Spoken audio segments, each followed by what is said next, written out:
ஆயுத போட்டி வந்து மிக கடுமையாக நடந்துட்டுருக்கு. ஆயுதங்களை யார் அதிகமாக விற்பனை செய்து பணம் சம்பாதிப்பது அப்படின்னு சொல்லி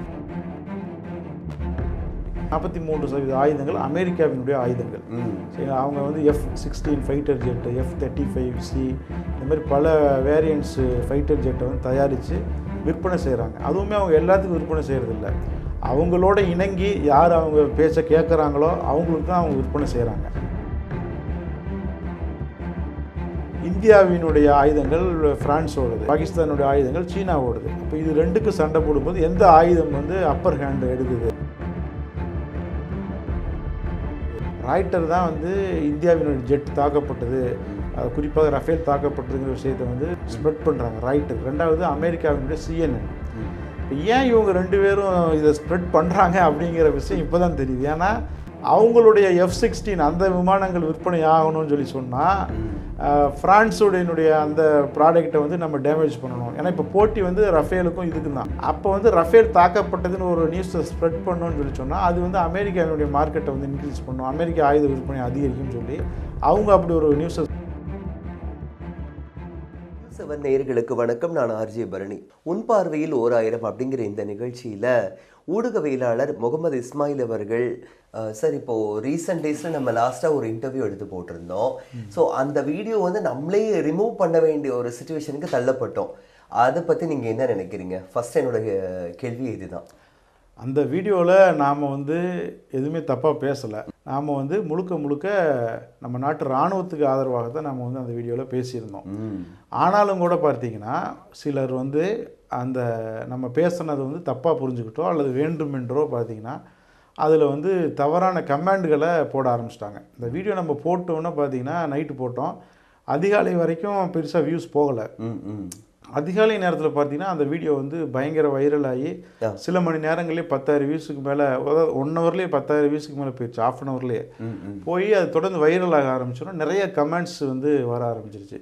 அதில் வந்து சிலர் வந்து பார்த்தீங்கன்னா நம்ம சொல்கிற கருத்துக்கள் தவறாக புரிஞ்சுக்கிட்டு அவங்க கமெண்ட் பண்ணாங்க. அதனால் நம்ம அந்த வீடியோவை ரிமூவ் பண்ண வேண்டிய ஒரு சூழ்நிலை வந்துருச்சு.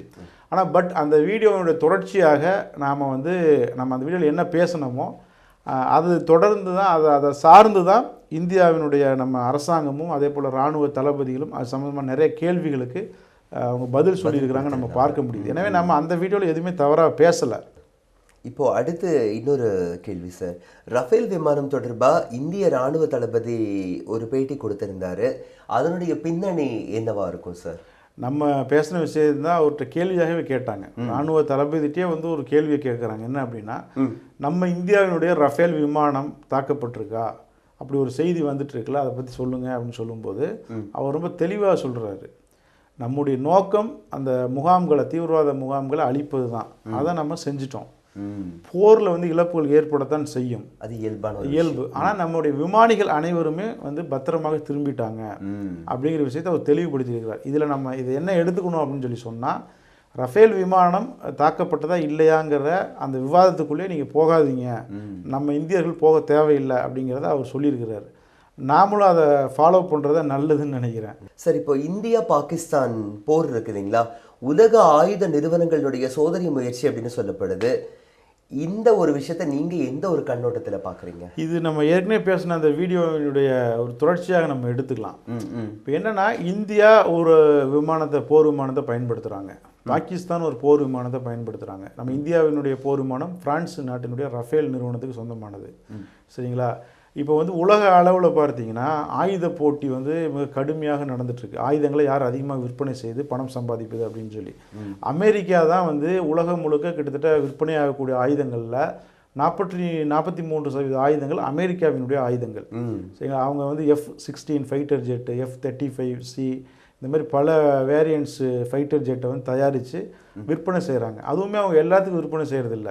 அவங்களோட இணங்கி யார் அவங்க பேச்ச கேட்குறாங்களோ அவங்களுக்கு தான் அவங்க விற்பனை செய்கிறாங்க. இந்தியா கூட வந்து நம்ம போய் அவங்கள்ட்ட ஒவ்வொரு விமானத்தை கேட்டு கெஞ்சி நம்ம வாங்க வேண்டியதாக இருக்குது. எல்லா நாடுகளுக்குமே அதுதான். ஓரளவுக்கு வளர்ச்சி அடைந்த வளர்ந்து கொண்டிருக்கிற நாடுகளுக்கு மட்டும்தான் இந்த மாதிரி உயர் ரக ஆயுதங்களை நமக்கு வளர்ச்சி வளர்ந்தெல்லாம் இல்லை, அவங்க சொல்கிறதுக்கெல்லாம் யார் தலையாட்டுறாங்களோ அவங்களுக்கு தான் அந்த ஆயுதத்தை தராங்க. அதற்கு அடுத்தபடியாக ரஷ்யா வந்து மிகப்பெரிய அளவில் ஆயுத விற்பனையில் ஈடுபட்டு வராங்க. அதற்கு பிறகு வந்து பிரான்ஸு 3வது இடத்துல பிரான்ஸ் இருக்குது. அதற்கு பிறகு 4வது இடத்துல சைனா இருக்குது. இப்போ என்னன்னா ரஷ்யாவில் உள்நாட்டு போர் நடக்கிறதுனால அவங்க வந்து ஆயுத விற்பனையில் கவனம் செலுத்துறது இல்லை. சரிங்களா? ரஷ்யாவே வந்து ஆயுதங்களை ஈரான்ட்டு தான் வாங்கிட்டு இருக்கிறாங்க, ஏவுகணைகள் ட்ரோன்லாம் வந்து வாங்கிட்டு இருக்கிறாங்க. இதற்கிடையில் பார்த்தீங்கன்னா சீனா வந்து இந்த கேப்பை பயன்படுத்துவதற்காக அவங்க வந்து நிறைய இப்போ இந்த ஜி ஜின்பிங் பதவி ஏற்றதுக்கு பிறகு சீனாவினுடைய இராணுவத்தை ரொம்ப நவீனப்படுத்திட்டு வர்றாரு அவர். ஏர் டிஃபென்ஸ் சிஸ்டம், அதே போல் விமானங்களை புதுசாக டெக்னாலஜிலாம் தயாரித்து விற்பனை செஞ்சுட்டு வர்றாரு. அவங்க விற்பனை செய்யக்கூடிய ஆயுதங்கள் அதிகமாக யாருக்குன்னா பாகிஸ்தானுக்கு தான். பாகிஸ்தானுடைய மொத்த ஆயுதங்களில் கிட்டத்தட்ட 70% மேற்பட்ட ஆயுதங்கள் சீனாட்டிருந்து வாங்கினது.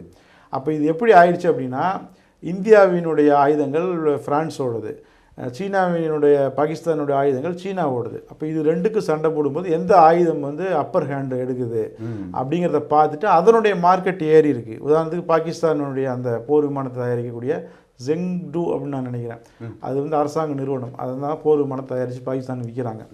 அந்த நிறுவன பங்குகள் பெரிய ஜம்ப் ஆனதை பார்க்க முடியுது. இதில் இன்னொரு குட்டி காலாட்டம், நாம் கூட வந்து நிறைய இந்திய கணக்குகளோட தெரியாமல் ஒரு விஷயத்தை நம்ம பரப்பியிருந்தோம். என்னென்னா ரஃபேல் தாக்கப்பட்டதுங்கிற மாதிரி.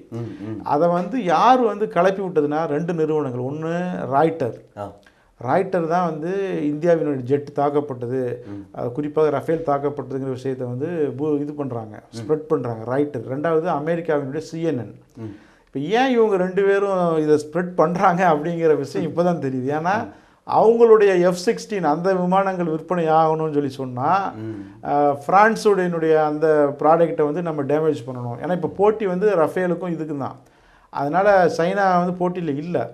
அப்போ வந்து ரஃபேல் தாக்கப்பட்டதுன்னு ஒரு நியூஸை ஸ்ப்ரெட் பண்ணணும்னு சொல்லி சொன்னால் அது வந்து அமெரிக்காவினுடைய மார்க்கெட்டை வந்து இன்க்ரீஸ் பண்ணணும், அமெரிக்க ஆயுத விற்பனை அதிகரிக்கும்னு சொல்லி அவங்க அப்படி ஒரு நியூஸை ஸ்ப்ரெட் பண்ணியிருக்காங்க. வந்து ஒரு தொழிலினுடைய ஒரு இதில் கொண்டு வந்துட்டாங்க தொழில். அதாவது இது வந்து எந்த இதில் துருக்கி வந்து சொல்கிறாங்க, துருக்கியினுடைய ட்ரோன்கள் வந்து நிறையா பயன்படுத்தப்பட்டிருக்கு, பாகிஸ்தானால் பயன்படுத்தப்பட்டிருக்கு.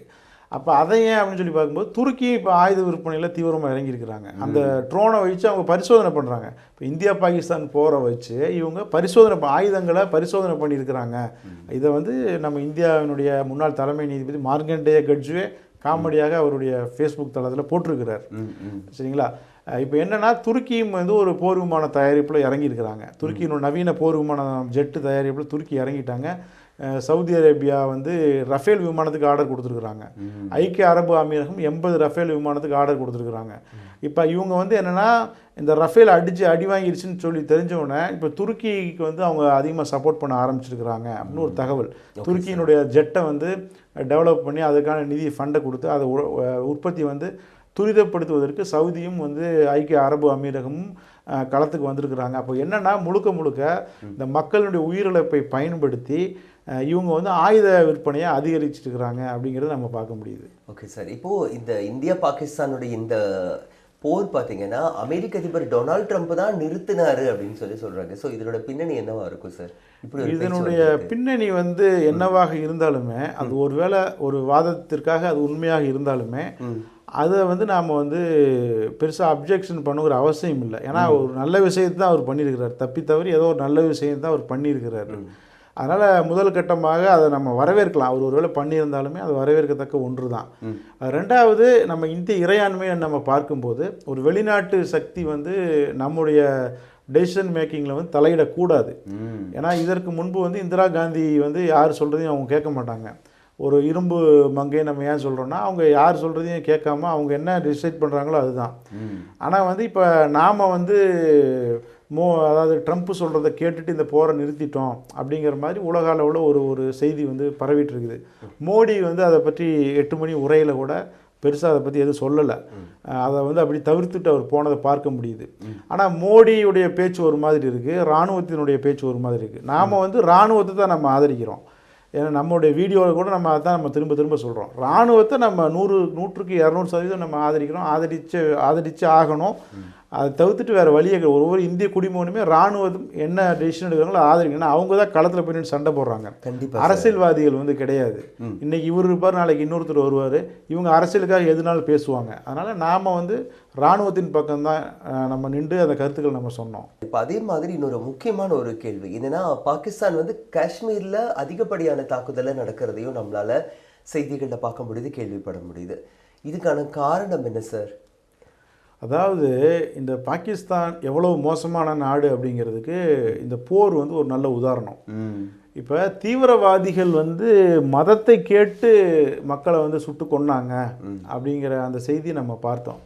என்ன மதம்னு கேட்டு சொன்னாங்க அப்படின்னு பார்த்தோம். ஆனால் இந்த பாகிஸ்தான் வந்து இஸ்லாமியர்களுக்கான ஒரு நாடு, முஸ்லீம்களுக்காக உருவாக்கப்பட்ட ஒரு நாடு, முஸ்லீம்களுக்காக சப்போர்ட் பண்ணுற நாடு அப்படின்னு சொல்லி உலகத்தில் வெளி உலகத்துக்கு காட்டிக்கொண்டு அவங்க நடத்தின தாக்குதல் எல்லாமே பார்த்தீங்கன்னா காஷ்மீர் மீது தான். காஷ்மீரில் யார் வாழ்கிறா? முஸ்லீம்கள் தான் வாழ்கிறாங்க. கிட்டத்தட்ட வந்து 30க்கும் மேற்பட்டவர்கள் உயிரிழந்ததாக சொல்லப்படுது. பலர் படுகாயம் அடைஞ்சிருக்கிறாங்க. இதில் வந்து கொல்லப்பட்டவர்கள் எல்லாருமே யார்? பெரும்பாலானவர்கள் முஸ்லீம்கள். அப்போ முஸ்லீம்களுக்கு வந்து நாங்கள் நிற்கிறோம், முஸ்லீம்களுக்காக பேசக்கூடிய நாடு அப்படின்னு சொல்லிட்டு இவர்கள் கொலை செய்தது எல்லாமே யாரை? முஸ்லீம்களை தான். இராணுவ அதிகாரி 2 பேர் 4-5 பேர் இறந்துருக்கிறாங்க. அதில் ஒருவர் இஸ்லாமியர். இந்த தாக்குதலுக்கு தலைமையேற்று நின்றவர் இஸ்லாமியர். எனவே இந்தியா வந்து பார்த்தீங்கன்னா இந்த போர் வந்து நம்ம எப்போவுமே பலரும் வந்து ஒரு கன்ஃபியூஸில் இருக்கிறாங்க. என்னென்னா பாரதிய ஜனதா கட்சியை ஆதரிக்கிறதுங்கிறது வேற, இராணுவத்தை ஆதரிக்கிறதுங்கிறது வேற.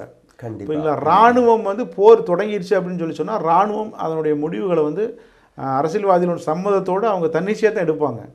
அப்போ அந்த இராணுவத்தை நம்ம ஆதரிக்கணும். இந்த போரில் கூட பாருங்கள், இந்த போருக்கு தலைமை தாங்கியது ஒரு இஸ்லாமிய பெண்ணும் இன்னொரு சீக்கிய பெண்ணும். ஏன் அப்படின்னா சீக்கியர்கள் இராணுவத்தில் பல இதுலேயும் இருக்கிறாங்க, பல பதவிகளையும் முக்கியமான பொறுப்புகள் இருக்கக்கூடியவங்க. அவங்க தான் அந்த எல்லையில் வந்து எல்லையை பாதுகாக்கக்கூடியவர்களும் மிக முக்கியமான பொறுப்பு சீக்கியர்களுக்கு இருக்குது. அதே போல் இஸ்லாமியர்கள், இவர்கள் இருவரைத்தான் முன்னிலைப்படுத்த முடிஞ்சது. உலகத்தின் அரங்கத்தில் வந்து இது ஒரு மத போராக இந்தியா கொண்டு போகல, மதங்களுக்கு இடையிலான போராக இந்தியா கொண்டு போகல. இராணுவ அதிகாரிகளை முன்னிலைப்படுத்தும் போது இந்தியா வந்து ஒரு செக்குலரிசத்தை அதை காட்டினதை நம்ம பார்க்க முடியும். ஆனால் பாகிஸ்தான் பாருங்கள், அட்டாக் பண்ணது எல்லாருமே யாருன்னா இஸ்லாமியர்கள் தான் அட்டாக் பண்ணியிருக்கிறாங்க அப்படிங்கிறத நம்ம பார்க்க முடியுது.